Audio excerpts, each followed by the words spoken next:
Hi everyone, I'm Manali and welcome back to Beyond the Summary, the series where we dive deep, chapter by chapter, into some of the most influential books ever written. Today, we are cracking open chapter 3 of Dale Carnegie's timeless classic, How to Win Friends and Influence People. Now, you might think you know the gist of this book. Be nice, smile, remember names.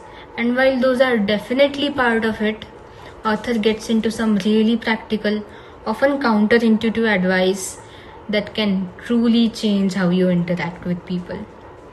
Today's chapter is a big one and it's something many of us struggle with. It's titled, If You Are Wrong, Admit It.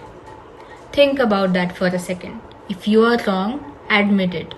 Sounds simple, right? But how often do we actually do it? Our natural instinct when we have made a mistake is often to get defensive, to make excuses, to justify our actions, or even to just try and sweep it under the rug. We feel embarrassed, maybe a little exposed. It's an ego thing. But author argues, and he gives some fantastic examples, that the exact opposite is true. When you're caught in the wrong, or even if you realize you are wrong, and you admit it quickly and empathetically, something really powerful happens. Instead of the other person getting more angry or more defensive, their entire demeanor often shifts. Think about it from their perspective. They are probably gearing up for an argument, ready to lay out all your faults, but then you take the wind right out of their sails. You have acknowledged their point of view even before they have fully expressed it. Author talks about the almost magical effect it has. When you say, you know what, you're absolutely right. I messed up there. I should have done X, Y, or Z. What's the other person going to do? Are they going to keep yelling at you? Usually not.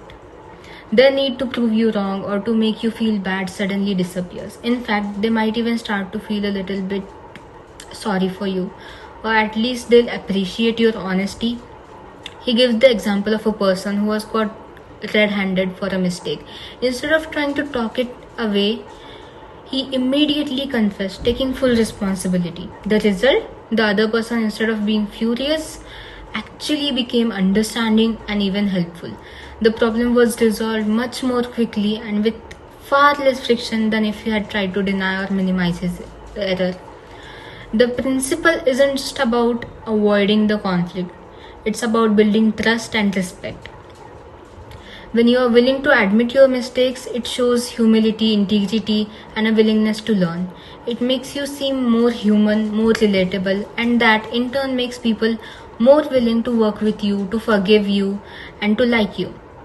So, the next time you find yourself in a situation where you know you have made a blunder, try this. Don't waste time making excuses. Don't try to sugarcoat it. Just admit it quickly, empathetically, and watch how the dynamic of the conversation changes. It might feel a little uncomfortable at first, like jumping into cold water, but the payoff in terms of improved relationships and quicker solutions is absolutely worth it. It's a powerful tool, not just for winning friends, but for navigating life with more grace and effectiveness. Alright, that's it for chapter 3. I really encourage you to think about how you can apply this in your own life this week. And join me next time as we dive deep into chapter 4. Don't forget to like this video, subscribe the channel and hit that notification bell so you don't miss our next deep dive into how to win friends and influence people. See you next time.